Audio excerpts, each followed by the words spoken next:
lagi? Ini terakhir untuk Oh, terakhir. Ya, kuliah ya. wes. Ya, kita mulai saja kalau begitu. Kalau sudah ada yang ditunggu, wes sambil ngantuk-ngantuk, ya istirahat sambil diskusi gitu ya. Terima kasih. Selamat siang. Assalamualaikum warahmatullahi wabarakatuh. Selamat Selamat siang, siang. Waalaikumsalam. Masih Waalaikumsalam. yang Bu. Iya, Bersyukur kepada Tuhan. Sehat semua ya.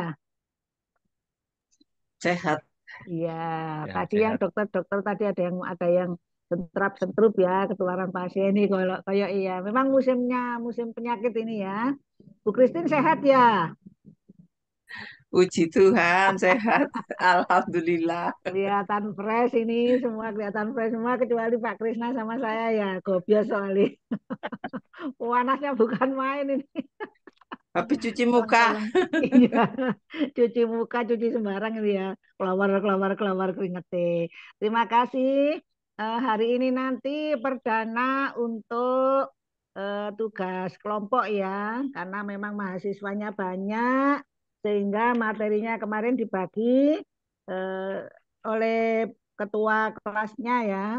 Eh, Enggak tahu ini sistemnya seperti apa ya ketika kita bagi tugas ada yang lowong ini belum diisi ini ya di kelompok itu ya kelompok berapa itu yang enggak ada isinya itu materi apa yang kosong itu ya itu berarti sisanya ya Mas Krisna berarti bagiannya Pak Ya Iskandar, sisa Pak Ilham, Pak Iman, Mas Iman, Pak Randi, Mas Oki dan Mas Faiz itu yang isi Pak Randi.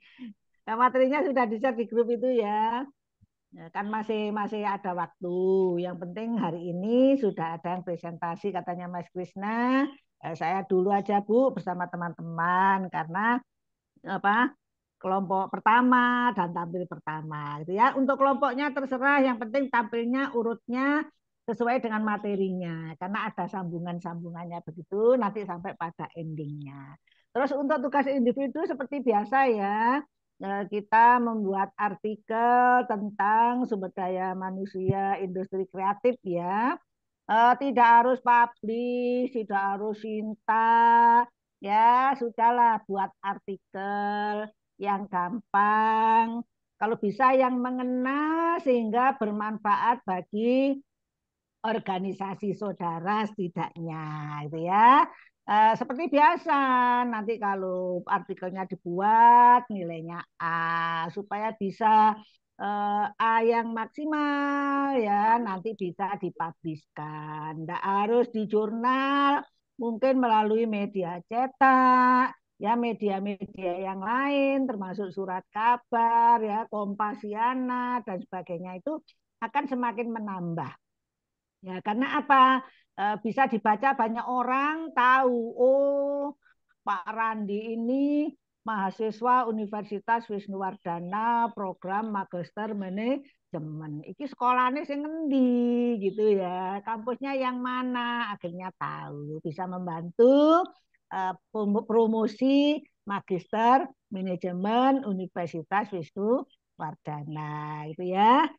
Itu tugas individu jangka waktunya ya nanti sampai UTS lah gitu ya. Jangan sampai ditagih-tagih ya.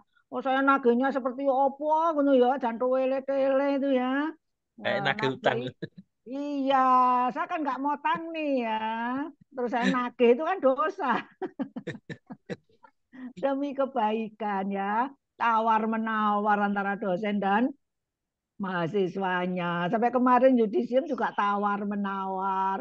Wes ndang uji ono sesuk yudisium mben ae Bu dina Sabtu lah wis kliwat gitu ya. Akhirnya setelah yudisium itu nyembah-nyembah gitu ngukur nyembah disawang wong akeh buli misin karena hasil dari rayuan Gombale Mukio itu tadi ya alhamdulillah sehingga bisa bangga bisa foto-foto ya macam-macam lah itulah romantika dosen dan mahasiswa, tapi tetap membuat saya bangga kalau saudara nanti lulus pada waktunya gitu ya. Itu seneng dosennya tuh senengnya bukan main. Ngene iki makmur oleh kowe ujian. Enggak, Bu. Loh, gak pamit sama ibunya. Ya mbok ngomong, Bu, aku dina iki ujian dongokno komat kamit ngono lho, Bu. Bunda apa? Aji-aji mundeli pojoke klambi gitu. Tertawa, baru tertawa terus nangis mungkin keronto-ronto ya. Ingat ibunya sih nggak ndongokno. Wah, ya opo iki aku ngono ya. Karena mendadak dangdut itu tadi. Terima kasih. Hari ini saya serahkan kepada Mas Krisna untuk tampil perdana kelompok satu. Saya yakin dan percaya nanti nilainya adalah luar biasa ya, karena perdana orang saingane ya. Pasti boleh memberikan yang terbaik. Itu saya serahkan sepenuhnya kepada Mas Krisna dan teman-teman kelompok satu. Monggo. Baik, terima kasih Bu Lim. Selamat siang untuk Bu Lim dan teman-teman semua. Kita lanjut lagi ya. Semoga tidak bosan karena sebelum mata kuliah ini tadi juga kelompok saya yang maju pertama. Tadi saya sudah Oh ngomong ini gitu nanti ya. ngomong lagi, Bu. Semoga teman-teman tidak bosan dengan suara saya. Ya, supaya tidak bosan, ya nanti semua dipanggili satu-satu Mas Krisna, aku tak ewangi Siap. ya.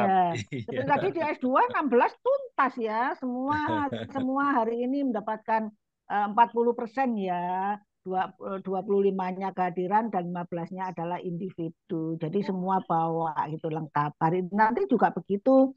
Maaf ya kalau belum karena belum itu seneng absen, seneng takon ya. Jangan wong blater kan gitu ya. Orang Batak itu kan suka suka nyapa ya, tak golek lek gak ono terus takon ya, jawabnya banter jembet salah enggak apa-apa, yang penting saya dijawab gitu ya, nanti kan ada diskusi supaya enggak bosan. Nanti gantian Mas Krisna ya, saya bantu nanti untuk nyelui sitok-sitok ya. Siap. Terima kasih, monggo. Enggak Baik. bosan lah ya, jangan bosan, hanya Ya. sebentar saja kok. Ye. Terima kasih Bu Lim. Baik teman-teman, ini nanti kebetulan kelompok satu ya yang akan presentasi topik atau tema yang akan kita bahas pada presentasi hari ini tentang misi, tujuan, dan sasaran SDM. Jadi memang tidak mungkin kita bisa membahas misi kalau kita belum membahas visi. Karena misi ini adalah masih dalam sangkut pautnya dengan visi ya. Kalau visi itu impiannya apa yang ingin dicapai, sedangkan misi itu adalah langkah-langkah menuju ke sana. Kemarin Bu Lim Giani sudah mempresentasikan tentang visi. Maka yang kedua ini, yang saat ini adalah presentasinya tentang misi.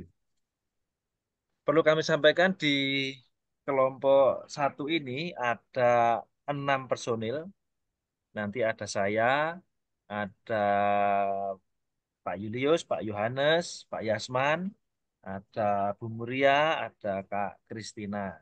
Ya, nanti kami mohon bantuannya Kak Kristina untuk membantu share screen-nya ya, membantu share screen-nya.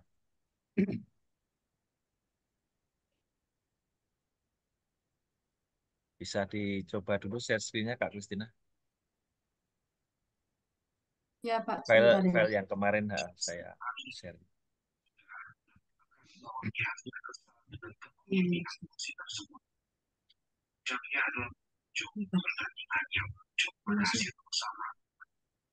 Bisa,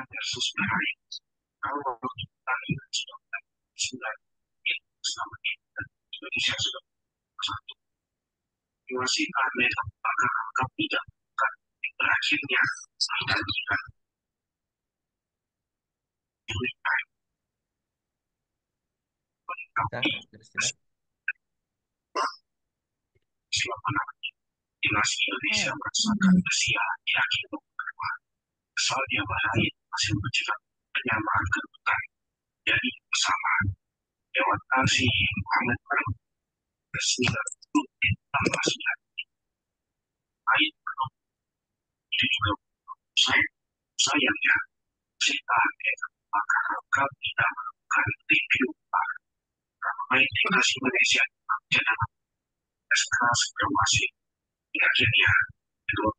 Atau mungkin dibantu teman yang lain ya kali Pak. Siapa? Mohon maaf, Pak, kayaknya nggak bisa. Iya ya, Bu Muria sebentar. Eh, Kak Yohanes mungkin bisa bantu share screen-nya.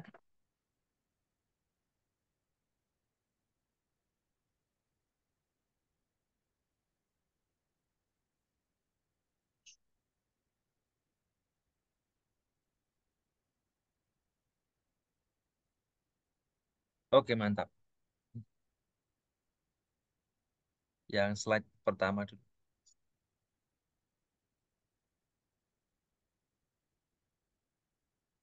Ya, ini ya. Terima kasih Kak Yohanes yang sudah membantu mengoperatkan slide demi slide kita ya. Nanti kita ada beberapa slide di situ ada sekitar 12 slide. Jadi kalau kita bagi nanti masing-masing bisa kebagian 2 slide, tidak ada masalah.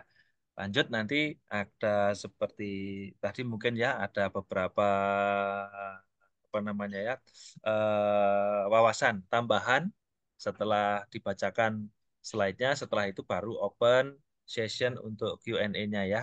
Jadi teman-teman bisa tanya jawab, sharing-sharing seperti biasanya. Baik, kita akan segera mulai saja untuk presentasi kelompok yang pertama ini. Jadi saya informasikan sekali lagi, di sini topik yang kita bahas adalah misi, tujuan, dan sasaran SDM. Ini lanjutan dari kemarin presentasi tentang misi. Kelompoknya ada saya, ada Kak Julius, Kak Yohanes sudah hadir, Kak Kristina ada, Bu Muri ada, Pak Yasman ada, Kak Julius ada enggak tadi? Saya belum ngecek. Kak Julius. eh Berikutnya, next slide, Kak Yohanes. Next slide. Ya, jadi untuk bahasan, maaf, untuk subtopik bahasannya ada 3 yang akan kita bahas di sini tentang merumuskan misi SDM, merumuskan tujuan SDM, dan merumuskan sasaran dari SDM. Next slide. Ya, minta tolong dibantu bacakan Kak Kristina. Baik, Kak. Terima kasih. Untuk merumuskan misi SDM, yang pertama, misi SDM adalah pernyataan yang menjelaskan tujuan dasar dan nilai-nilai yang dipegang oleh fungsi SDM dalam mendukung organisasi. Ini adalah panduan utama bagi pengembangan kebijakan dan praktek SDM. Misi SDM adalah pernyataan yang menggambarkan tujuan, inti, dan nilai-nilai yang dijunjung oleh fungsi. SDM dalam mendukung organisasi ini berfungsi sebagai panduan bagi pengambilan keputusan, pengembangan kebijakan, dan praktik SDM, serta memastikan misi ini menekankan peran SDM dalam mengelola karyawan dengan adil, inklusif, dan berfokus pada pengembangan sehingga membantu organisasi mencapai tujuannya melalui pengelolaan talenta yang efektif. Next slide. Yang kedua, keterikatan dengan visi organisasi. Harusnya sejalan dengan visi dan misi organisasi secara keseluruhan, mencerminkan bagaimana SDM kontribusi pada pencapaian tujuan strategis. Misi SDM harusnya selaras dengan visi dan misi organisasi untuk memastikan bahwa fungsi SDM mendukung pencapaian tujuan strategis perusahaan. Dengan melaraskan visi SDM, kebijakan, dan praktis SDM, maka lebih efektif dalam mendukung kebutuhan bisnis, seperti merekrut talenta yang tepat, mengembangkan karyawan, dan menciptakan budaya kerja yang produktif. SDM berperan penting dalam menerjemahkan visi organisasi menjadi tindakan nyata melalui pengelolaan sumber daya manusia yang membantu mencapai keberhasilan yang jangka panjang. Oke, terima kasih Kak Kristina. Next slide. Next slide bisa dibantu bacakan Kak Julius. Kita hadir belum? Ya, definisi tujuan. Kak Julius sudah adakah?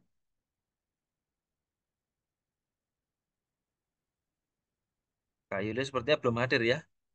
Kita lanjut saja dulu Bu Muria. Bu Muria minta tolong dibacakan.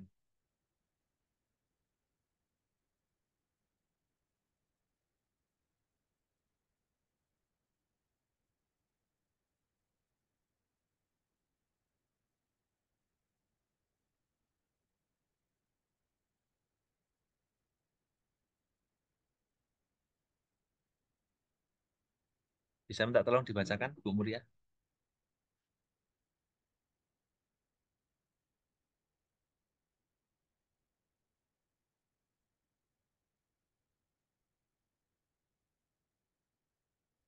Is- Iya, merumuskan tujuan SDM yaitu yang pertama definisi tujuan. Tujuan dari SDM adalah pernyataan umum tentang apa yang ingin dicapai oleh fungsi SDM dalam jangka panjang. Tujuan ini memberikan arah strategis bagi kegiatan SDM. Dan keterangannya itu tujuan SDM adalah pernyataan umum yang menjelaskan apa yang ingin dicapai oleh fungsi SDM dalam jangka panjang, seperti meningkatkan kinerja karyawan, menciptakan budaya kerja yang positif, atau meningkatkan retensi talenta. Tujuan ini berfungsi sebagai pedoman strategis yang membantu SDM merancang kebijakan dan program yang mendukung pencapaian visi organisasi. Dengan menetapkan tujuan yang jelas, SDM dapat memastikan bahwa setiap kegiatan dan inisiatif yang dilakukan mendukung strategi bisnis keseluruhan dan berkontribusi pada keberhasilan organisasi. Next slide. Lanjut, Bu Muria. Dua, yaitu selaras dengan tujuan organisasi. Tujuan SDM harus mendukung tujuan bisnis utama seperti peningkatan efisiensi, inovasi, atau pertumbuhan. Dan tujuan SDM harus selaras dengan tujuan bisnis utama untuk memastikan bahwa pengelolaan karyawan mendukung kebutuhan strategis organisasi seperti peningkatan efisiensi, inovasi, atau pertumbuhan. Misalnya jika tujuan bisnis adalah meningkatkan efisiensi operasional, SDM dapat fokus pada pengembangan keterampilan karyawan, dan pengelolaan kinerja yang lebih efektif. Dengan menyelaraskan tujuan ini, SDM memastikan bahwa setiap upaya dalam manajemen karyawan secara langsung berkontribusi pada pencapaian hasil bisnis yang diinginkan, memperkuat posisi organisasi dalam menghadapi tantangan pasar. Oke, terima kasih Bu Muria. Next slide.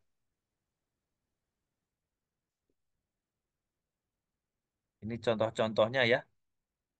Contoh-contohnya untuk merumuskan tujuan SDM tadi. Saya bacakan saja. Yang pertama, contohnya adalah meningkatkan retensi karyawan. Yang kedua, mengoptimalkan proses rekrutmen. Ketiga, meningkatkan keterampilan dan kompetensi.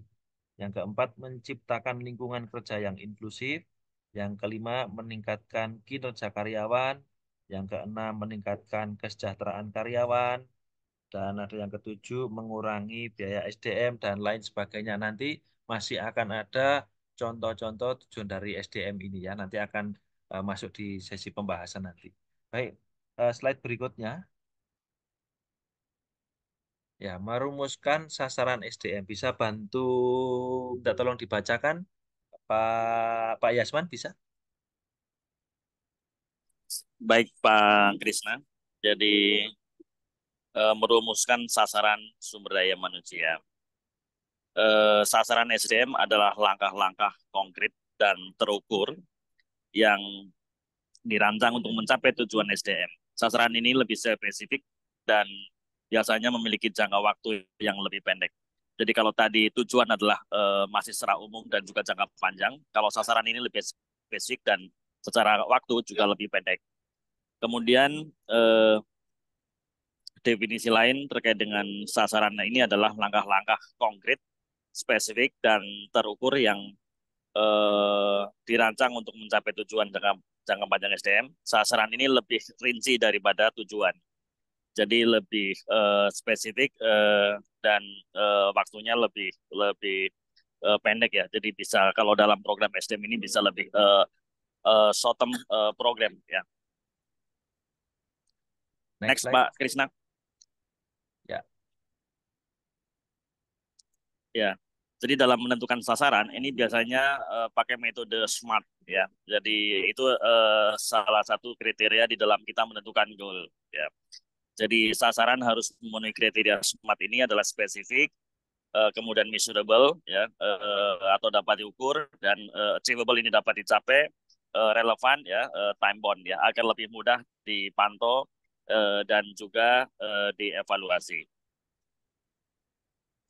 Oke, next slide. Kriteria SMART ini ya, next.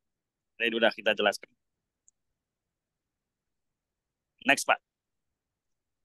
Nah, ini adalah contoh-contoh sasaran di dalam program pengembangan SDM ya. Antara lain adalah peningkatan retensi, ini hampir sama dengan tujuan tadi. Kemudian pengembangan keterampilan ya, diversitas dan inklusi, kemudian pengurangan waktu rekrutmen, peningkatan kepuasan karyawan, peningkatan kinerja karyawan, penerapan program kesejahteraan, dan penyempurnaan proses outbounding, dan masih banyak contoh-contoh saran lain di SDM yang mungkin nanti kita bisa diskusikan. Next, Pak Krishna. Baik, terima kasih Pak Yasman. Ya, next slide. Next slide ini adalah quote. Ini biar yang membacakan operator PPT-nya. Minta tolong Pak Yanus dibacakan. Karyawan adalah aset terpenting sebuah perusahaan. Mereka adalah sumber daya yang dapat membantu perusahaan tumbuh dan sukses. Oleh Jack Welch. Oke, terima kasih. Terima kasih teman-teman sudah bantu tadi membacakan slide-nya, slide demi slide. Kita nanti sebelum masuk kepada sesi open discussion, kita akan lanjut dulu dengan sedikit pembahasan. Dikatakan tadi adalah misi itu bagian yang masih terhubung dengan visi.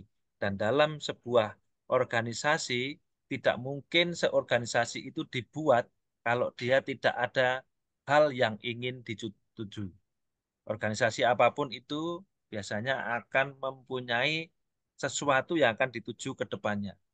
Baik itu misalnya nanti mau dicapai berapa, mau 5 tahun, 10 tahun ke depan, atau 20 tahun ke depan, 25 tahun ke depan, tapi yang pasti ada hal yang ingin dicapai. Berikutnya, kalau sudah ditentukan apa yang akan dicapai, di breakdown ke dalam bentuk apa namanya langkah-langkah untuk menuju ke sana. Ya, itulah di sini masuk dalam bahasan misi, di mana ketika misi-misi ini sudah dituangkan dalam poin-poin yang jelas dan mengarah kepada visi yang ingin dicapai, itu harapannya nanti semua akan terdukung ke sana. SDM juga akan secara otomatis sebenarnya diarahkan untuk mencapai tujuan dari organisasi ini secara efisien. Makanya ada langkah-langkah tadi ya, mulai dari pengembangan, mulai dari rekrutmen, mulai dari dan sebagainya. Sampai pada hal-hal yang tadi dimasukkan dalam kunci, yaitu SMART yang tadi dibacakan oleh Pak Yasman. Sekarang sebelum masuk ke sana, kita membahas dulu sebuah company real saja ya. Kita langsung studi kasus saja. Kebetulan di sini ada teman-teman dari apa namanya yang bekerja di organisasi yang besar ya. Kita tanya nanti dari grup kita dulu Pak Yasman. Pak Yasman terkait dengan eh, visi, maaf, dengan misi-misi di sebuah perusahaan, katakanlah ini di Indolacto Pak Yasman. Nanti bagaimana sebenarnya apa namanya kiat dari manajemen untuk memanage sumber daya manusia dalam memahami misi yang akan dilakukan, memahami dan melaksanakan sampai pada evaluasi. Silakan Mbak Yasman. Mungkin ada hubungannya dengan yang SMART tadi. Bisa di-sharekan pengalaman real di lapangan, Pak. Baik, Pak Krishna. Selamat siang, Bu Lim dan teman-teman. Saya coba sharing apa yang saya alami di tempat saya ya. Jadi terkait dengan pembahasan kita siang hari ini mengenai misi SDM. Jadi misi, dalam merumuskan misi SDM ini adalah harus relevan dengan visi dan misi perusahaan di mana kita bekerja. Jadi kalau di tempat kami ini adalah mengacu kepada visi dan misi perusahaan. Contoh di kami adalah visinya adalah turut mencerdaskan kehidupan bangsa. Kemudian misinya adalah menyiapkan produk yang aman, halal, berkualitas, kemudian mudah diperoleh ya. Nah, itu adalah misi. Jadi kalau minggu lalu kita bahas visi adalah mimpi, kemudian misi adalah bagaimana cara untuk mencapainya. Itu visi perusahaan kami. Nah, dari situ diterjemahkan ke masing-masing divisi di perusahaan. Jadi di masing-masing bagian ini juga punya misi ya. Nah, bagaimana misi SDM dirumuskan terkait dengan visi dan misi perusahaan tadi. Jadi misinya adalah menyiapkan atau menyediakan sumber daya yang berkualitas dan kompeten. Ya, itu sebagai visinya. Kemudian misinya adalah melalui apa? Melalui program rekrutmen dan seleksi, kemudian ada training dan pengembangan, kemudian kompensasi and benefit, ya, kemudian adalah hubungan industrial atau industrial relation, kemudian terkait dengan security dan juga pengamanan dan juga termasuk regulasi. Itu adalah misi Pak Krisna. Nah, kemudian menuju ke sasaran ya. Tujuannya tujuan adalah lebih apa, masih secara umum tapi agak jangka panjang. Jadi dengan program masing-masing fungsi tadi, kita masing-masing punya tujuan. Jadi misalnya di seleksi ya, kita punya tujuan untuk mendapatkan kualitas atau sumber daya yang berkualitas. Yang melalui program kita sudah punya SOP-nya di dalam proses seleksi dan rekrutmen. Kemudian di training dan pengembangan kita juga sudah punya SOP-nya, bagaimana proses training dan pengembangan itu dilakukan. Ya, tujuannya adalah untuk meningkatkan kompetensi karyawan. Kemudian di kompensasi and benefit, ya itu juga kita sudah punya standar operasi prosedurnya. Bagaimana karyawan itu dikelola dengan apa namanya seimbang, artinya antara grading, kemudian salary juga harus sesuai. Ya, itu namanya equity. Hal ini penting karena ini salah satu juga untuk meretensi karyawan itu agar tidak mudah move ke tempat lain. Kemudian dari sisi regulasi ketenagakerjaan, bagaimana apa namanya Departemen SDM ini mengelolanya, mulai dari peraturan perusahaan atau perjanjian kerja bersama, ya. Kemudian SMK 3 ya, termasuk 5S atau 5R. Kemudian kita turunkan lagi ke sasaran. Nah, sasaran ini, jadi setiap tahun Mbak Krisna, di tempat kami ada yang namanya AOP, Annual Operation Plan, ya, di masing-masing bagian. Jadi contoh annual operation plan-nya SDM apa sih sasaran dalam jangka pendek ini, ya. Jadi itu selaras dengan apa yang menjadi objektif company. Jadi untuk tahun 2024 misalnya harus mereduce cost operasional SDM katakanlah sekian persen. Kemudian harus berkontribusi terhadap bisnis. Misalnya adalah dengan pencapaian output sekian, value-nya sekian.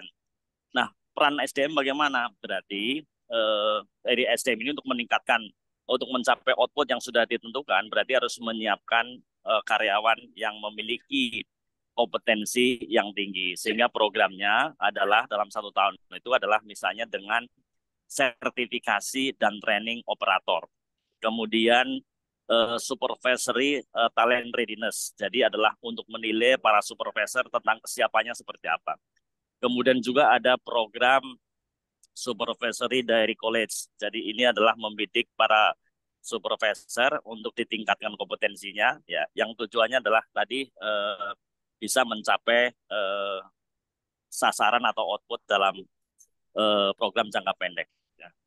Itu mungkin Pak Krisna gambaran yang ada di kami, dan setiap tahun itu akan ada review, ya, review mengenai pencapaiannya seperti apa. Sebelum mencapai setahun itu ada program yang namanya evaluasi mid-year.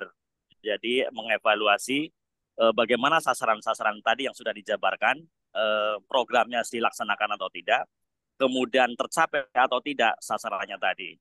Kembali kepada penentuan sasaran tadi kan ada SMART, ya, lebih spesifik, terukur dan sebagainya. Sehingga dalam 6 bulan sekali atau mid-year itu mudah untuk mengevaluasinya.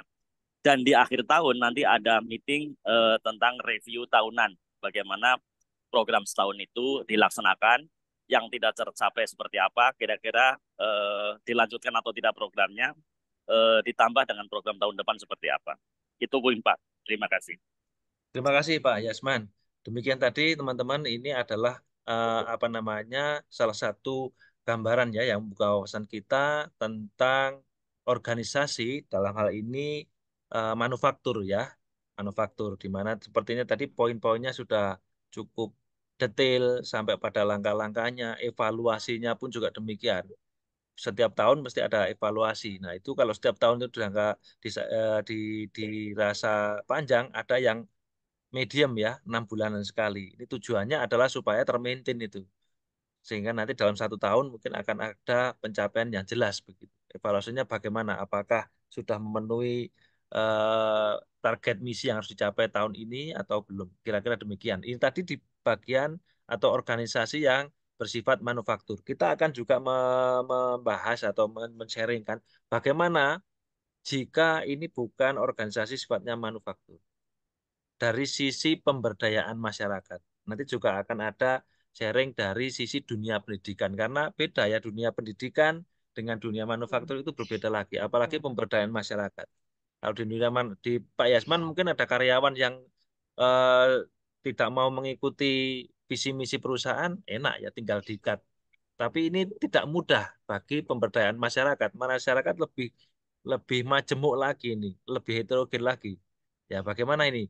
Pak Yohanes bisa sharingkan Pak hal tentang topik bahasan kita terkait dengan pemberdayaan masyarakat. Apapun itu, ketika kita memberdayakan masyarakat, pasti juga ada yang ingin dituju, ada time bound-nya juga. Kira-kira tahun ini bagaimana, 5 tahun ke depan bagaimana lah. Kira-kira misi-misi yang untuk mengarah ke sana, kalau di pemberdayaan masyarakat yang notabene apa namanya ya berbeda-beda ya Mas Jemo, itu bagaimana Pak? Terima kasih Pak Krisna. Ya, mohon izin membantu.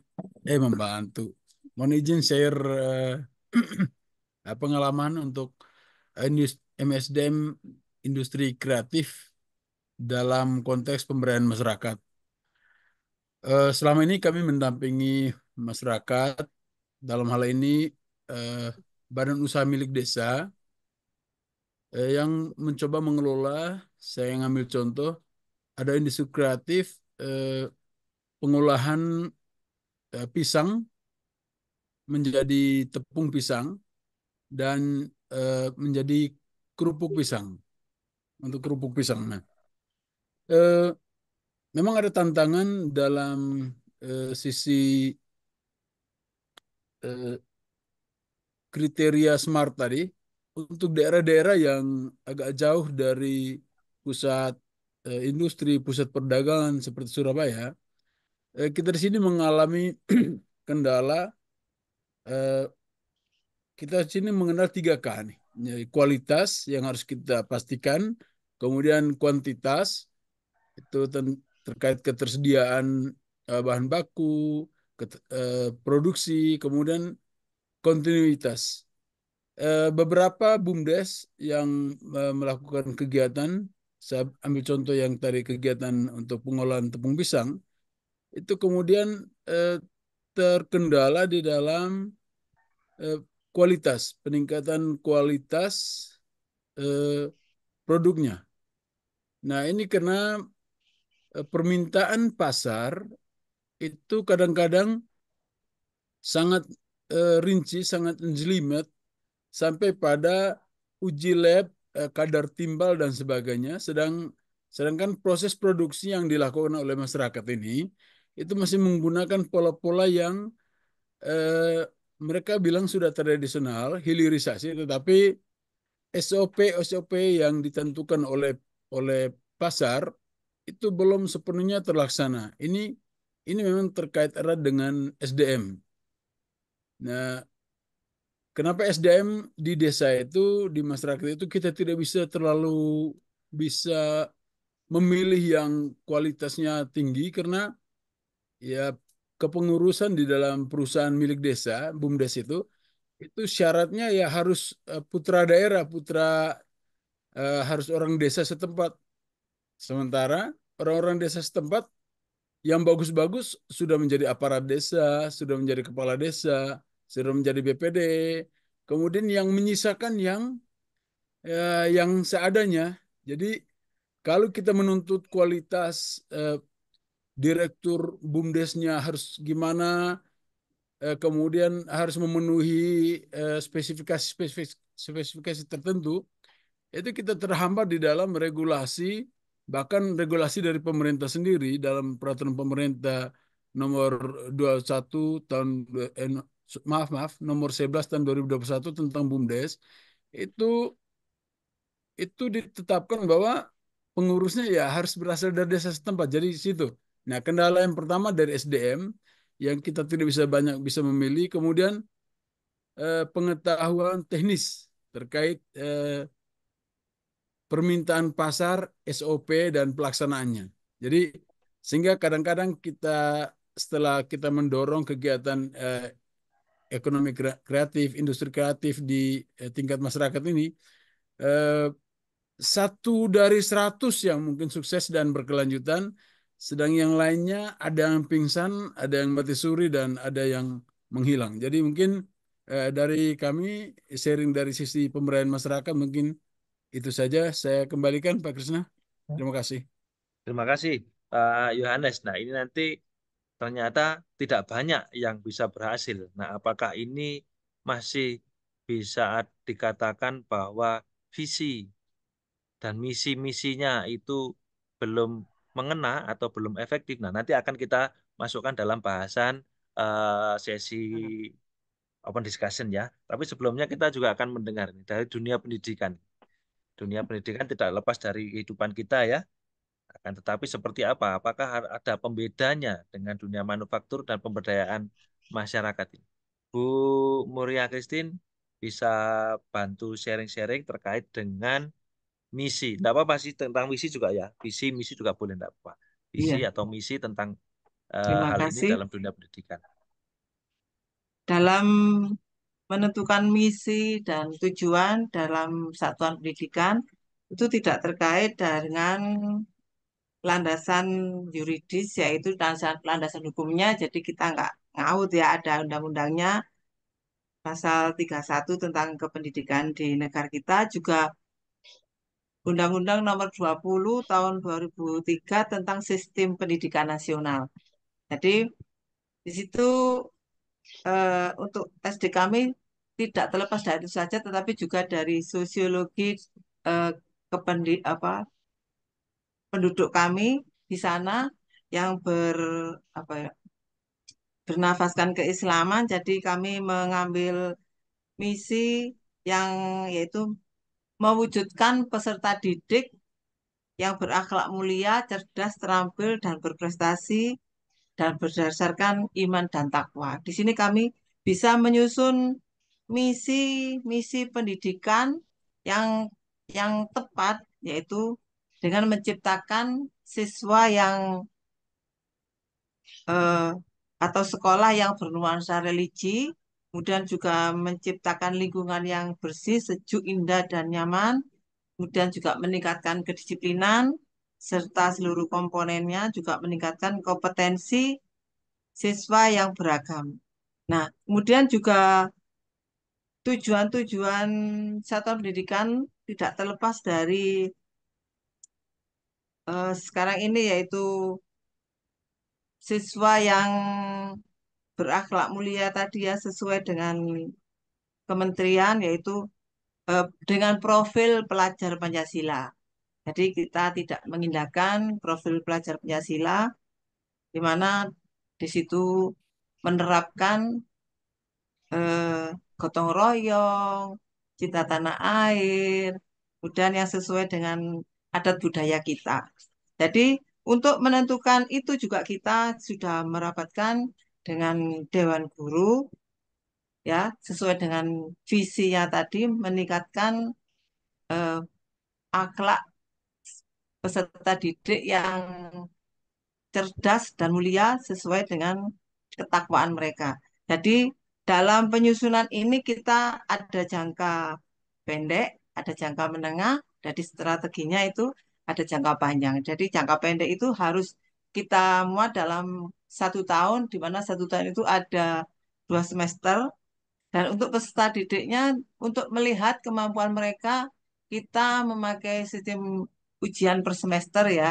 Jadi untuk melihat keberhasilan mereka, apakah mereka sudah bisa dikatakan berhasil apa tidak, kita bisa mendapatkan nilai-nilai di situ. Kemudian dalam taraf 1 tahun mereka bisa ulangan atau mid semesternya 2 kali, sehingga kita bisa mengetahui keberhasilan mereka. Juga dalam kelulusannya kita tahu bahwa mereka bisa nggak masuk ke sekolah-sekolah yang lebih lanjut.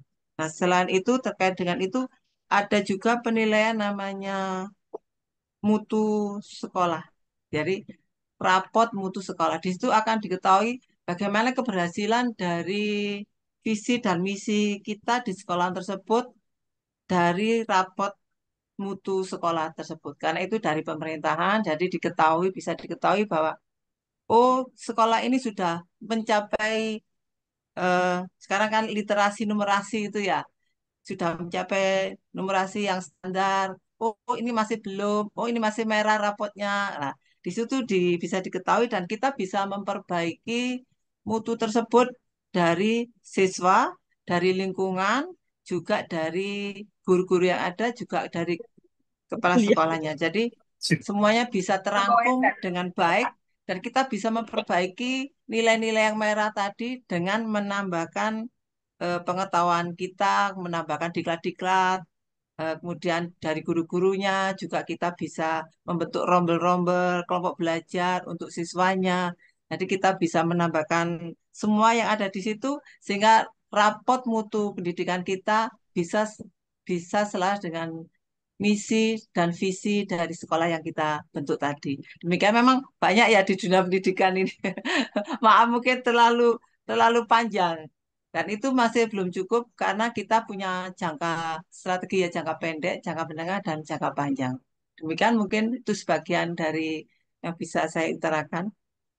Baik, terima kasih Bu Muria. Nanti rekan-rekan tim yang lain ada Kak Julius sama Kak Kristina nanti bisa membantu di sesi tanya jawab ya apabila nanti ada pertanyaan dan sebagainya. Itu teman-teman ada sedikit pembeda bahwa di dunia manufaktur memang ada yang dituju.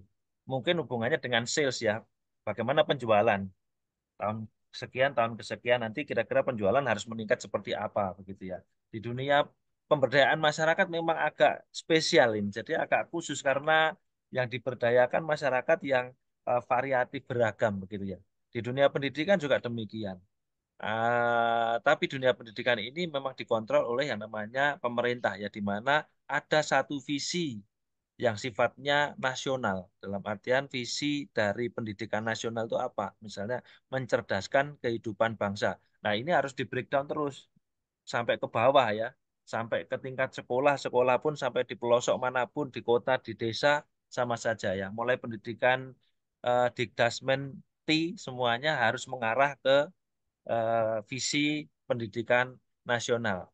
Nah, memang apa namanya agak berbeda dengan yang manufaktur. Kalau Pak Yasman tadi menggambarkan bahwa kami ada evaluasi itu tahunan, bahkan yang sifatnya medium per 6 bulan ada. Itu untuk memaintain supaya nanti evaluasi tahunan itu ketercapaiannya besar begitu ya prosentasenya. Di dunia pendidikan sebenarnya juga demikian. Pemerintah itu ada namanya Badan Akreditasi Nasional ya. Badan Akreditasi Nasional dulu BAN. Kalau di pendidikan tinggi ada agak beda lagi karena namanya Lembaga Akreditasi Mandiri ya. Itu pun berbeda-beda. Kalau ekonomi kalau tidak salah Lamemba, nanti untuk teknik apalagi beda-beda. Tapi semuanya eh, LAM. Itu fungsinya ada juga sebenarnya untuk mengukur ketercapaian visi dan misi sekolah tertentu terhadap nanti hubungannya dengan visi dari pendidikan nasional. Memang di-maintain. Ya, memang harus di-maintain gitu. Di-maintain supaya nanti tidak keluar dari rel. Nah, tetap di jalurnya dan itu tetap nanti ada ketercapaiannya yang mengarah kepada visi dan misi pendidikan nasional. Nah, ini agak berbeda lagi dengan manufaktur karena mungkin perusahaan yang satu dengan perusahaan yang lain itu ada beda. Nah, teman-teman, kita langsung saja masuk ke sesi open discussion ya. Boleh teman-teman nanti apabila ada pertanyaan, boleh ada apa namanya tambahan informasi juga boleh. Kalaupun ada pertanyaan, ada teman di luar kelompok yang mau membantu menjawab pun juga boleh. Intinya, mari kita hidupkan bersama diskusi kita pada siang hari ini ya. Silakan teman-teman kalau ada. Mohon Nah, izin dari Pak siapa? Krisna, Bu saya siapa? Bu Ana ya? iya mohon maaf, sinyal saya kurang stabil sehingga tidak saya nyalakan kameranya supaya suara Siap, siap. saya bisa jelas. Menyambung dari yang sudah disampaikan oleh kelompok 1 terkait visi misi, nggih. Kalau sepengalaman saya itu ketika kita menentukan visi dan misi, baik itu visi misi individu, visi misi organisasi kita, atau eh, pekerjaan, tempat kerja kita itu, yang penting tidak hanya sekedar membuat visi misi dan tidak hanya untuk apa ya, pajangan lah ya istilahnya, pajangan untuk sekedar keren-kerenan.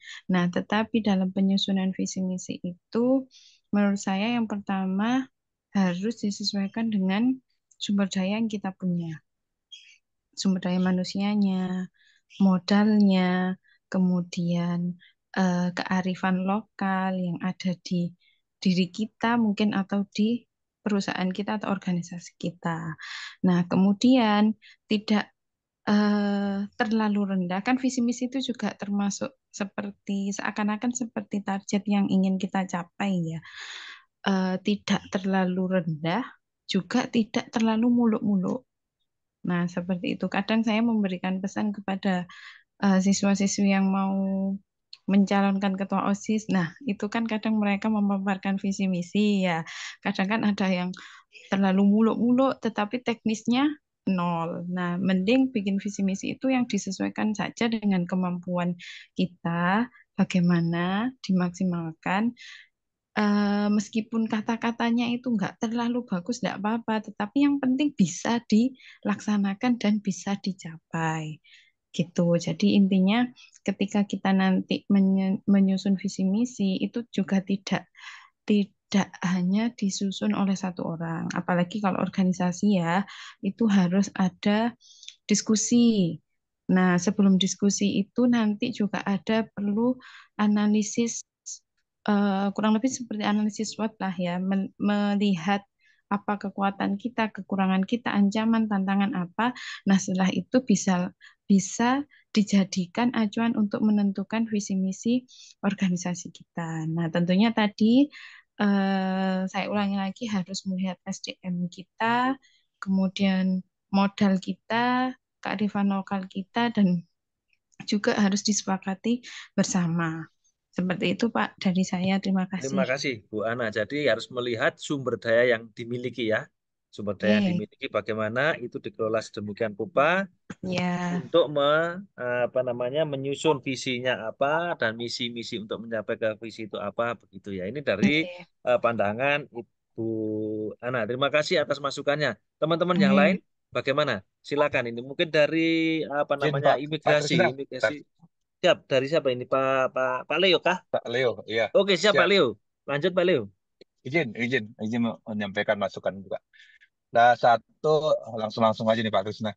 Tadi dari slide untuk ini Pak di sasaran kan memang sasaran itu betul harus smart ya.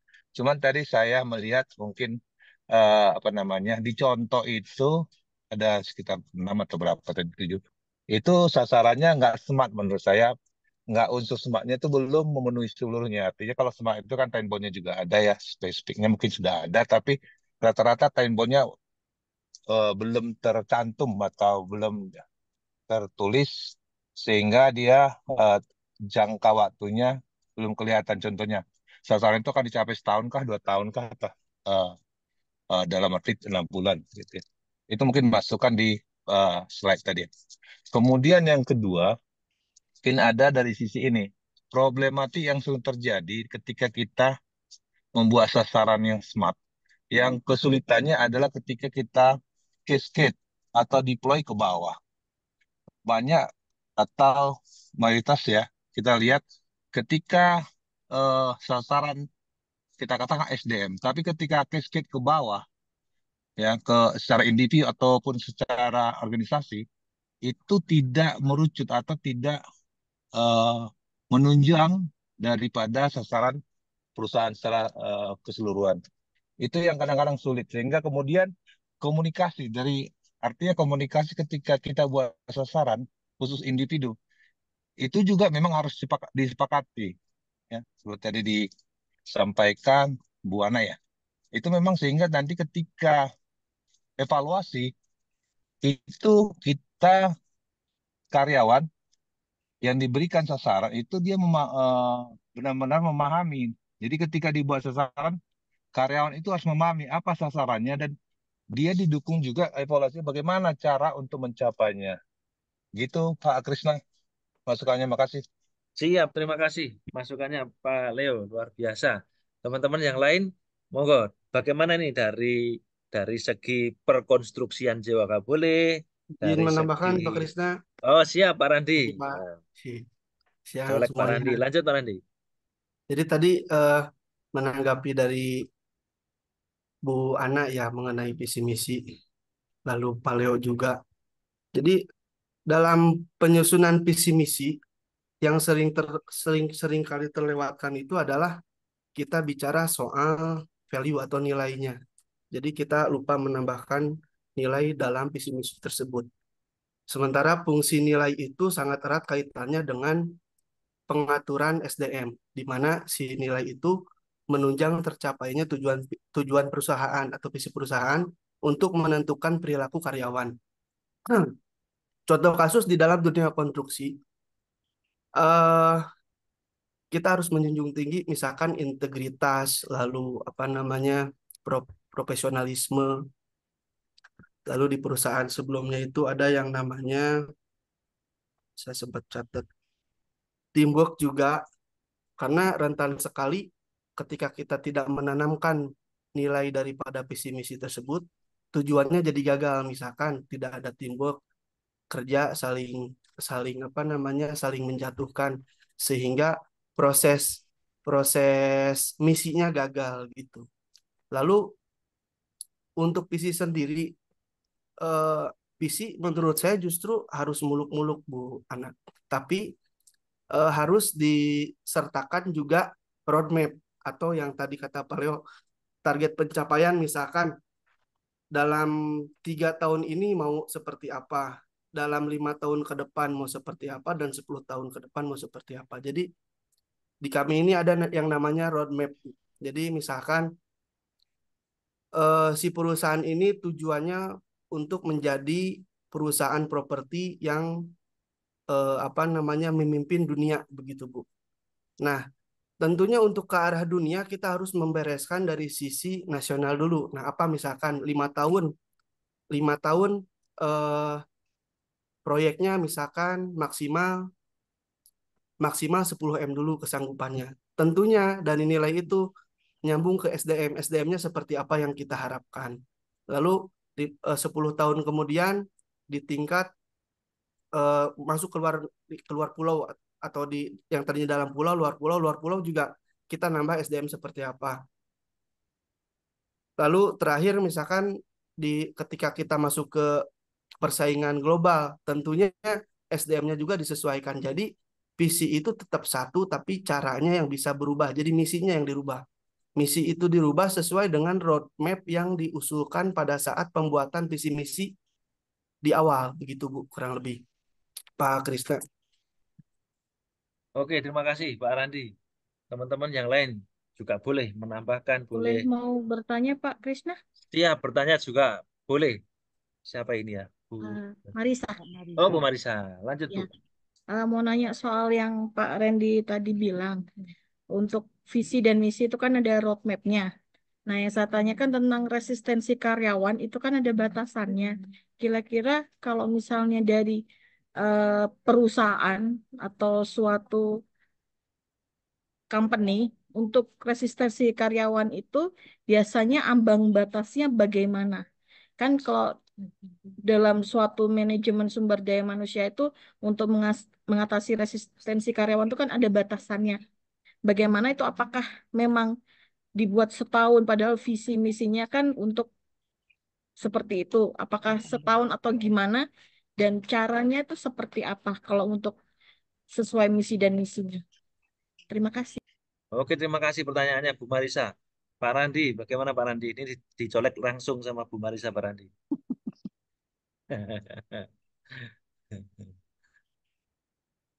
Masih mute, Pak. Ya. Ya. Maksudnya resistensi gimana ya, Bu? Bu Marisa?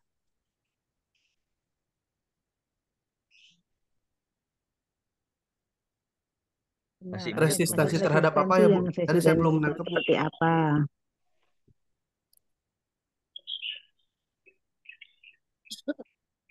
Masih mute, Bu. Belum Bu terdengar Bu Marisa, Marisa.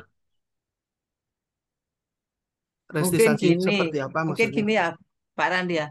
Untuk pencapaian resistensi tadi kan ada jangka pendek, ada jangka menengah, ada jangka panjang yang Bapak sebutkan tadi kan dalam waktu 5 tahun harus bisa mencapai titik yang dicapai. Mungkin penilaian atau hasil produksi itu bisa mencapai berapa juta atau berapa kubik atau apa ya, sesuai dengan standar yang ditentukan Hmm. tadi. Kemudian ada jangka pendeknya, misalnya 1 tahun ya. Kalau di kita kan ada jangka pendek, ada jangka menengah, ada jangka Hmm. panjang. Dan dalam 1 tahun itu harus ada standar khusus yang dipakai itu apakah ada standar nasionalnya atau apakah hanya standar dari perusahaan tersebut sehingga kita bisa memaksimalkan hasilnya gitu loh. Mungkin mungkin kayak gitu Oke, yang Bu dimaksud Bu Marisa. Marisa tadi. Mungkin Jadi untuk Bu Marisa sendiri yang Mung- menjelaskan mungkin Mungkin perlu Bu dikelirkan Marisa. ke Mbak Marisa nih Iya. resistensi atau retensi ini mesti clear Iya, dulu nih pertanyaannya nih. iya, Saya juga bingung resistensi ini apa nih gitu kan. apa Mesti clear dulu Mbak menolak Marisa yang terhadap dimaksud nih apa nih. Iya, betul resistensi kan penolakan, retensi itu penolakan. adalah mempertahankan. Jadi beda ya. Jadi yang dimaksud yang mana nih? Coba sedikit Pak Krisna, kalau boleh. Resistensi yang saya maksud itu resistensi yang menolak perubahan terhadap suatu hal yang ada di perusahaan. Kan visi misinya kan dalam suatu perusahaan kan jadi satu komunikasi yang baik. Nah, kalau misalnya terjadi resistensi di karyawan itu, bagaimana caranya untuk dari pihak manajemen? Kan ada yang Bapak bilang kan ada roadmap-nya. Jadi ada masalah ini, nanti roadmap-nya kira-kira dalam setahun gini. Kalau misalnya kalau resistensinya itu masih belum selesai, bagaimana cara penanganannya? Oke. Jadi gini, berarti apa namanya goal itu tercapai atau tidak? Terus kalau misalkan tidak tercapai mau seperti apa gitu kurang lebih ya Bu ya. Jadi begini, di dalam roadmap itu larinya nanti ke pengaturan semuanya, baik itu dari mulai apa namanya pendanaan, kemudian dari mulai struktur organisasi, tentunya SDM-nya juga delivery untuk apa namanya tenaga-tenaga khusus. Nah, itu disesuaikan dengan si roadmap tadi. Kalau misalkan ternyata misalkan dalam tahap awal ternyata ada suatu kegagalan, itu bisa dibaca dari apa namanya laporan CAT-nya, kalau di kami bahasanya CAT, Corporate Annual Target. Ketika CAT itu tidak tercapai, nanti kita perlu analisa dulu apakah proses apa namanya proses cascade ke bawahnya itu tidak berhasil. Misalkan begini, eh, CAT itu kan global, target itu global. Para manajer itu harus mendeskripsikan atau menjabarkan target itu kepada timnya. Nah, ini seringkali biasanya dapat temuannya di sini. Kalau misalkan ternyata eh, kesalahannya dalam proses pendelegasian para manajer ke bawah, otomatis nanti manajernya yang di coaching kembali. Atau bisa misalkan ternyata misinya yang kurang tepat. Nah, misi itu boleh berubah. Kalau misalkan memang tidak efektif, misi boleh dirubah untuk mencapai visinya tentunya begitu. Nah, cuman yang jadi masalah ini biasanya misi itu akan jadi masalah kalau misalkan tidak disertakan nilai. Nah, nilai yang saya maksud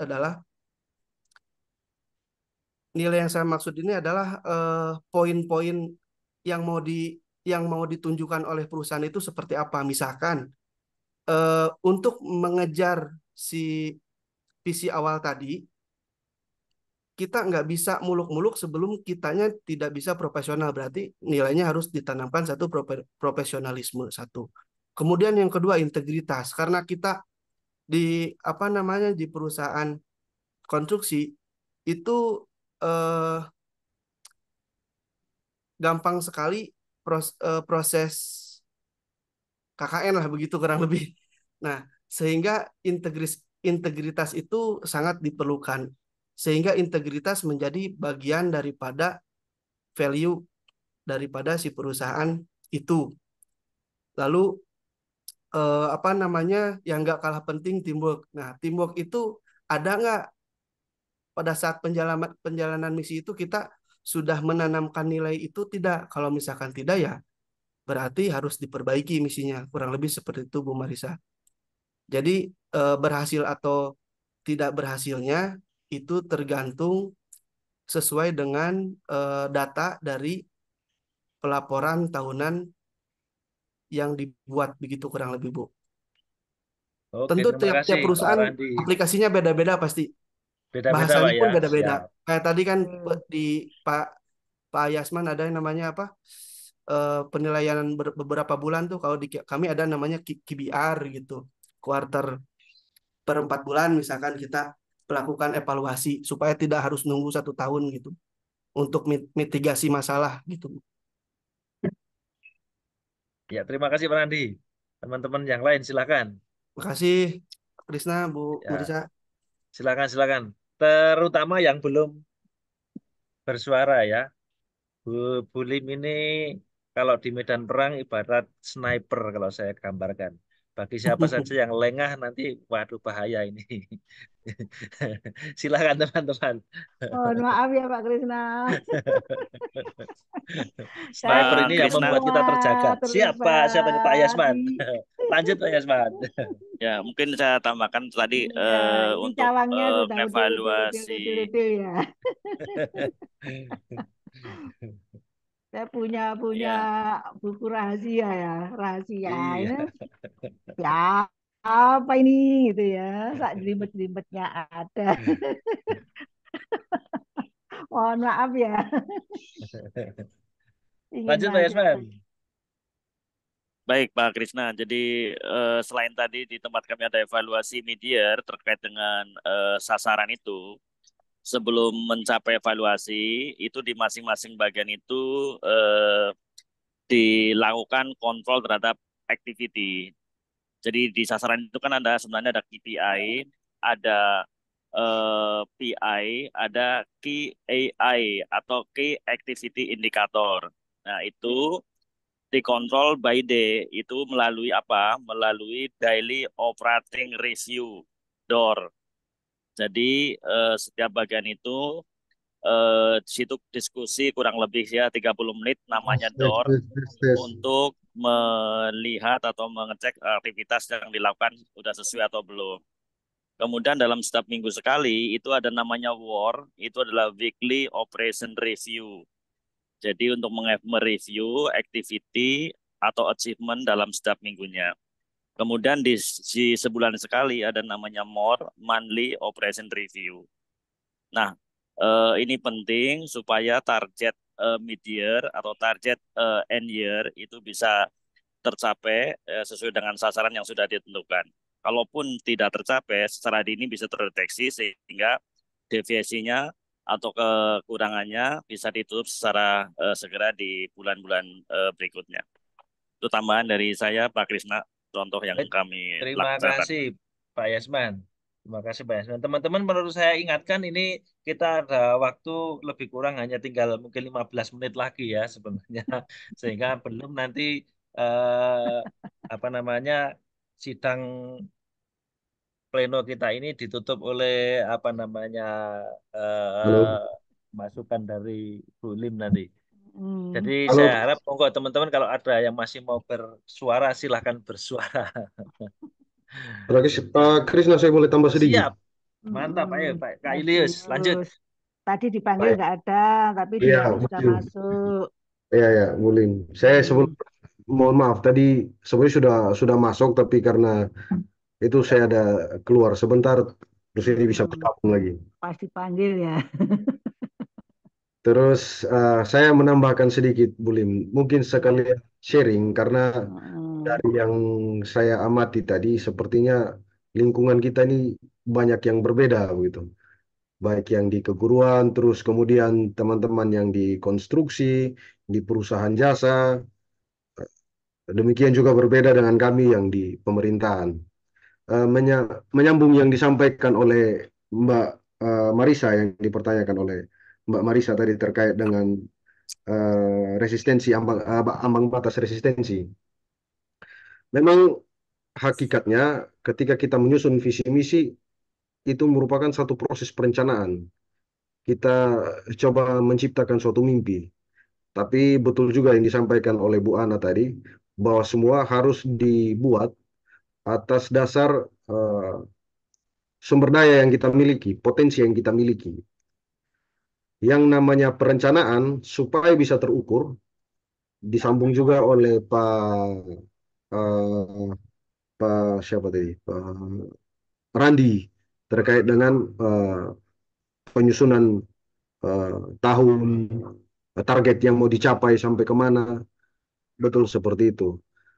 Kalau kita kembali ke apa yang disampaikan oleh Mbak Marisa, memang ambang batas itu pasti ada. Akan ada masa di pengalaman kami, ada masa di mana orang mungkin keputusan atau perencanaan yang sudah disampaikan sudah tidak relevan, sehingga itu sudah tidak bisa dilakukan lagi. Terus kemudian disambung Pak Yasman juga tadi, ternyata memang untuk melihat itu masih relevan atau tidak kan kuncinya ada di situ. Kita mau lihat ini masih relevan tidak. Ini sudah sampai ambang batas dari eh, ketentuan yang direncanakan atau tidak. Untuk melihat itu, maka dibuatlah pengendalian dan evaluasi untuk melihat apakah ini masih relevan atau tidak. Terus kemudian terkait dengan penyusunan visi misi, ya saya merasa agak berbeda sendiri tadi karena ketika mendengar sharing dari teman-teman yang lain dari Paleo bahwa setiap divisi bisa di di swasta atau perusahaan jasa bisa membuat visi misi, tujuan dan lain sebagainya per divisi. Tapi kalau di Kamis pemerintahan sedikit share, tadi sudah sempat disinggung oleh Bu Muria, kita mau berkreasi, tapi kreasi kita dibatasi, bukan dibatasi dalam konteks bahwa negatif, tapi lebih positif. Di kami pemerintah daerah, baik tingkat dinas badan maupun perangkat daerah unit kerja, itu semenjak keluarnya Permendagri 86 tahun 2017, semua sudah, perangkat daerah sudah tidak boleh membuat visi misi lagi. Jadi tidak ada dinas pendudukan bikin visi misi sendiri, terus dinas perpustakaan bikin visi misi sendiri, dan dinas-dinas lain bikin visi misi sendiri. Tidak ada lagi seperti itu.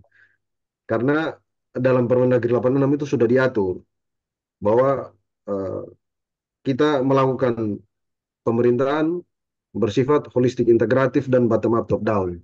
Semuanya dari atas ke bawah. Termasuk kemudian keluar lagi instruksi Mendagri nomor 1 tahun 2024 terkait dengan pedoman penyusunan rencana pembangunan 20 tahun. Itu sudah diatur, visi misinya harus berbunyi seperti apa, arah sasaran, target kinerja, tujuan, isu strategis yang harus diangkat, semua sudah diatur, sehingga setiap kabupaten hanya bisa menyusun dengan melihat kemampuan sumber daya dan potensi yang ada di kabupaten itu sendiri. Gitu. Sehingga ruang untuk berkreasi terhadap visi misi memang sudah tidak begitu besar. Tapi pada prinsipnya yang mau dijaga adalah biar tidak ada pemerintahan, tidak ada negara di dalam negara. Jadi Sumba Barat bikin visi misi sendiri, pemerintah Kabupaten Malang bikin visi sendiri, pemerintah Kota Malang juga bikin visi sendiri. Jelas langsung berbeda lagi dengan visi pemerintah pusat. Akhirnya nanti tidak nyambung. Sehingga yang saya sampaikan tadi, case kita ini agak berbeda. Jadi kalau di teman-teman mungkin di teman-teman yang ada di konstruksi, di perusahaan dagang atau perusahaan jasa, mungkin penyusunan visi misi bisa bisa dikreasikan. Tapi kalau di kami memang terbatas. Ya mungkin ini sedikit sharing dan tanggapan saya terhadap beberapa beberapa sharing dan masukan dari teman-teman yang lain tadi. Saya Siap. kira sekian Pak Grisa. Terima kasih. Terima kasih Kak Julius dan teman-teman yang lain yang sudah memberikan masukan. Nanti sebentar lagi kita akan mendengarkan nanti apa ya closing statementnya ini Ya. dari Bu Lim, nanti itu yang kita tunggu-tunggu. Namun dari diskusi ini tadi, kalau boleh sedikit saya bukan menyimpulkan, hanya mencari benang merahnya yang menghubungkan bahwa ada beberapa istilah yang berbeda-beda di masing-masing organisasi ya. Di organisasi pendidikan ada mungkin istilahnya berbeda, di manufaktur mungkin berbeda, di pemerintahan mungkin berbeda dan sebagainya. Namun yang mungkin bisa jadikan gambaran adalah bahwa visi seperti tadi sudah kita bahas, kemarin juga sudah kita bahas, visi itu memang merupakan apa ya, semacam panduan jangka panjang. Panduan jangka panjang yang hendak dicapai oleh sebuah organisasi itu apa. Nah, untuk bisa visi itu tercapai, dibutuhkanlah yang namanya misi. Misi ini nanti menjelaskan langkah-langkah atau cara eh, sebuah organisasi untuk mencapainya. Namun demikian, itu pun masih belum cukup karena dibutuhkan lagi langkah yang sifatnya real. Maka biasanya muncul istilah yang saya ketahui itu ada istilahnya rencana. Rencana ini ada dua, rencana strategis dan rencana operasional. Nah, disinilah rencana strategis katakanlah demikian itu bisa dikatakan sebagai framework-nya atau eh, kerangka yang nanti fungsinya dia menerjemahkan visi misi. Biasanya rencana strategis itu yang saya ketahui biasanya itu jangkanya agak panjang sih, sekitar 3 tahun bisa sampai 5 tahun begitu ya untuk rencana strategis. Nah, bagaimana dengan rencana yang satunya, rencana operasional? Rencana operasional ini akan lebih detail lagi dia. Rencana operasional ini lebih merinci kegiatan bahkan sampai pekerjaan harian gitu.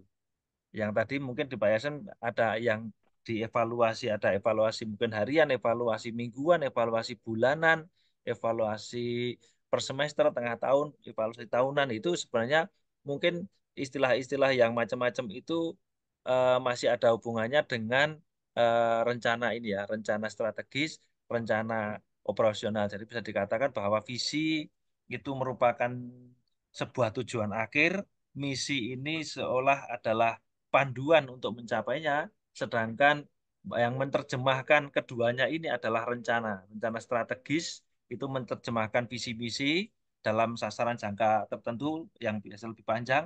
Dalam jangka yang lebih detail lagi, itu ada istilahnya rencana operasional. Itu sih yang mungkin sedikit bisa kita apa namanya jadikan tambahan wawasan. Kira-kira demikian, Bu Lim, maaf sekali waktu juga nanti yang akhirnya memisahkan pertemuan kita pada siang hari ini. Namun kami tetap berharap Bu Lim ada sesuatu yang bisa di digarisbawahi dari Ya.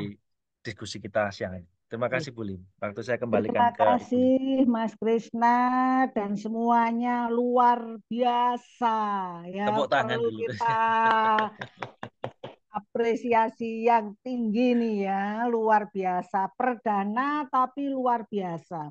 Karena apa? dari satu bidang yang kita bahas, contohnya sudah luar biasa. Betul sekali ya, untuk berikan contoh masing-masing. Ternyata pembuatan visi, misi maupun tujuan di masing-masing bidang berbeda.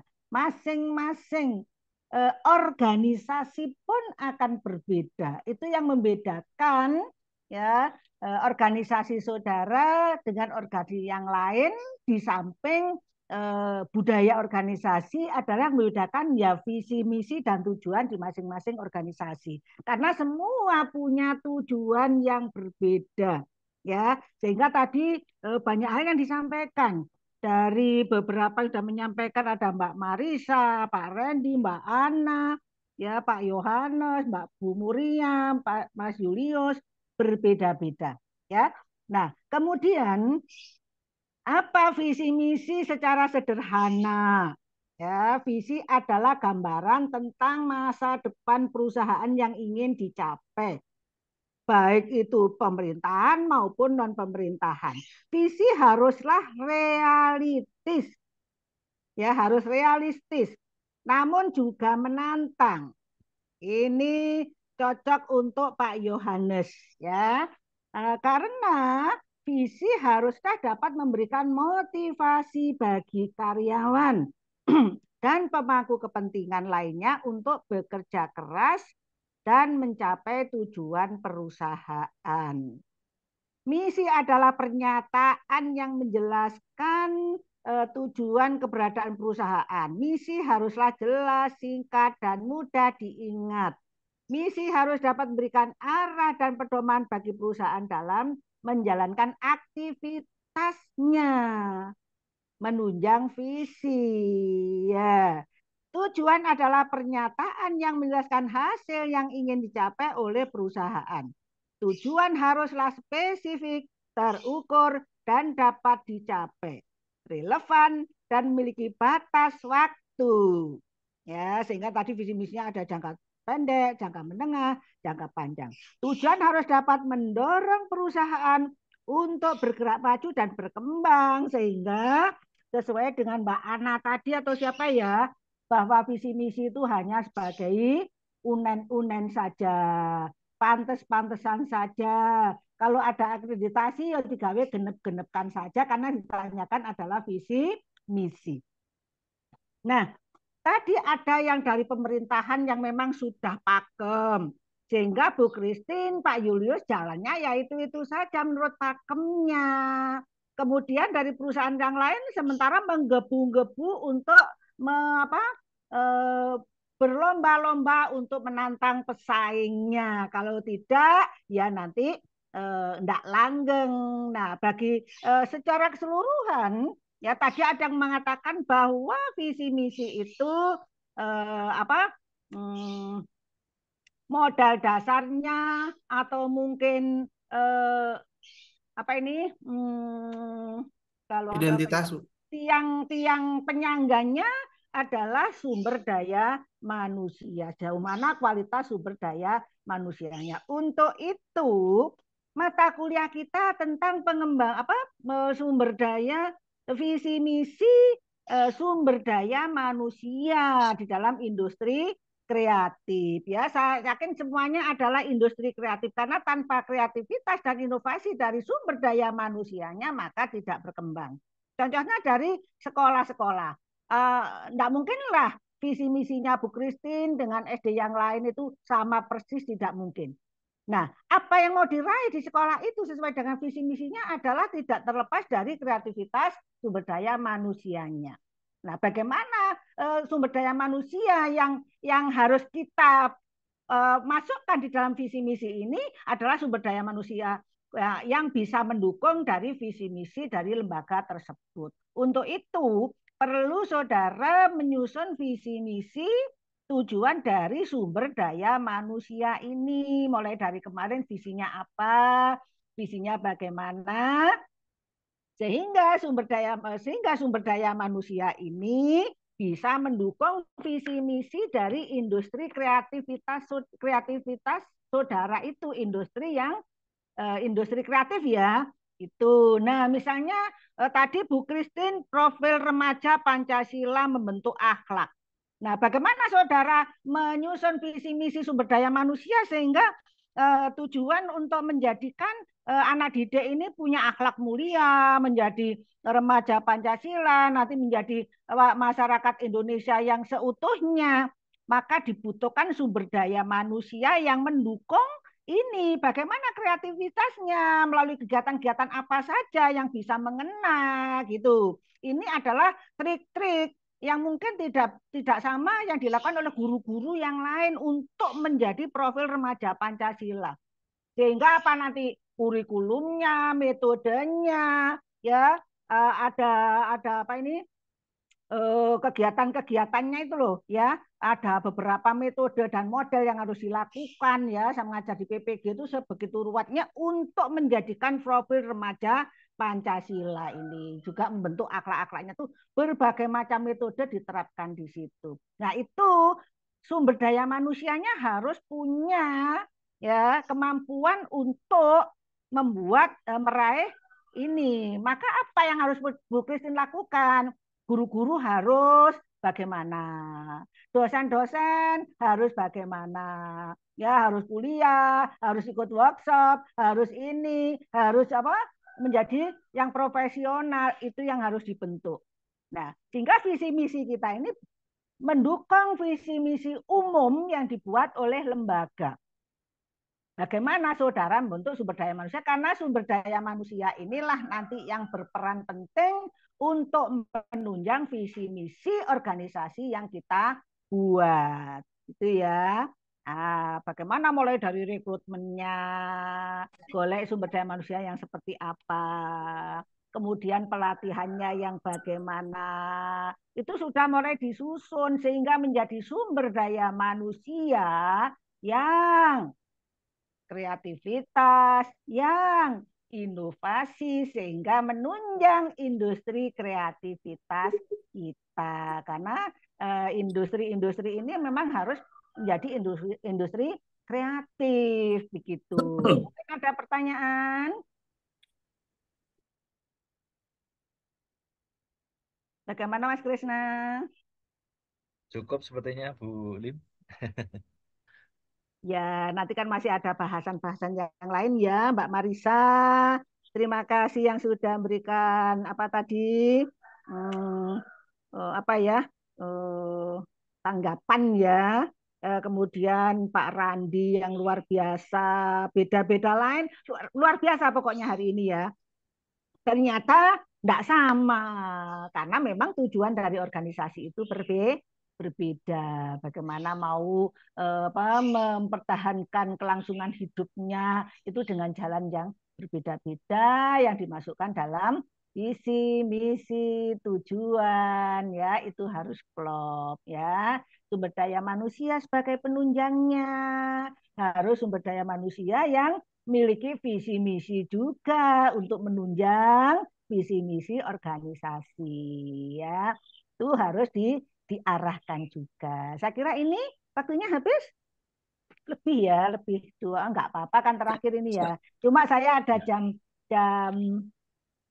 3:15 saya harus masuk lagi gitu ya. Terima kasih untuk semangat ini. Saya mengapresiasi yang luar biasa ya. Semua terlibat hari ini. Terima kasih luar biasa, nilainya sangat memuaskan. Nanti bisa ditiru oleh kelompok-kelompok yang lain, bahkan lebih meningkat dari ini ya, sehingga saya tidak ngomong plus itu sudah dipercaya gitu ya. Terima kasih atas diskusi hari ini, khususnya kelompok 1 yang luar biasa, juga yang lain yang sudah terlibat. Nama-nama saudara sudah saya cawang-cawang. Maaf ya kalau saya jadi apa tadi Pak Mas Krisna bilang dari sniper intelijen. Gitu ya. Ini demi kebaikan saudara semua sehingga saya memberikan nilai A itu adalah karena saudara sendiri bukan saya, gitu ya. Terima kasih semuanya yang sudah bergabung hari ini. Mungkin foto dulu ya. Foto dulu Bu, ya. Foto dulu Mungkin teman-teman, on cam dulu sebentar. Iya. Saya tutup dulu apa foto dulu? Foto dulu, foto dulu sebentar aja. Iya, siap. Ya, Terima Mas kasih. Jamal. Oh, ada yang berkendara, makanya yuk cepat dulu. 1, 2, 3. Oke, terima kasih Bu Terima Lim, terima kasih. kasih teman-teman semua. Mohon maaf ada kekurangannya. Terima kasih, Bu Lim. Selamat Terima siang. kasih. Sehat selalu. Wassalamualaikum Oh, warahmatullahi Sehat wabarakatuh. selalu Mas Chandra. Salam sehat, salam untuk keluarga. Terima kasih, sukses selalu. sore. Sehat selalu Mas Chandra. Industri kreatif.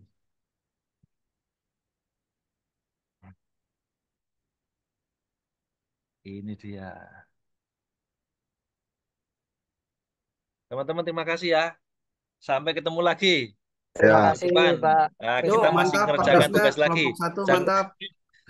mantap Thank you. kelompok Jangan 1. lupa ada tugas individu tadi apa membuat artikel Visi yang misi. terkait dengan apa tadi? SDM kreatif ya, industri kreatif ya, SDM industri kreatif. Kalau Pak Harto itu selain presentasi ada yang dibuat dalam bentuk tulisan ilmiah yang harus ada cover, latar belakang dan sebagainya. Itu yang saya ingat. Terus apa lagi ya? Kalau Prof Sony, apa kemarin Prof Sony itu membuat tulisan yang menghubungkan antara judul tesis kita dengan mata kuliah yang bersangkutan. Itu kira-kira tugas-tugasnya itu. Kalau yang Pak Taufik apa ya? Pak Taufik kemarin saya terlambat ya. Pak Taufik itu kalau tidak salah tulisan yang dulu itu, kelompok yang dulu itu ya. Mengumpulkan Yang tugas yang dulu. Itu. Terus nanti tidak tahu apakah sampai ke publikasi gitu ya kalau tidak salah ya. Dipublikasikan gitu kalau tidak salah ya. Iya. Yang dulu itu dipublikasikan dan masih mau dikoreksi lagi sama orangnya gitu. Jadi Oh, biar layak dipublikasikan gitu. oke, mantap. Punya saya grupnya dengan siapa ya Pak Edi kalau tidak salah. Nah, Pak Pak Edi ini Edi paling ya kalau tidak Pak salah Eko. waktu itu yang kita kerjakan itu dilanjutkan sama Pak Edi ini. Yang buat Nah, nanti tesis itu aman. ya. Nanti kalau Pak Edi publikasi berarti aman menurut saya. Iya, wis. Itu teman-teman ya, semangat ya. Thank you. Terima Kita kasih. cukup lelah siang ini. Sampai ketemu lagi next time. Yuk, Semangat sampai selalu. Ya. Ya. Yuk, sehat-sehat Pak Krisna. Thank you. izin Rip ya. Siap.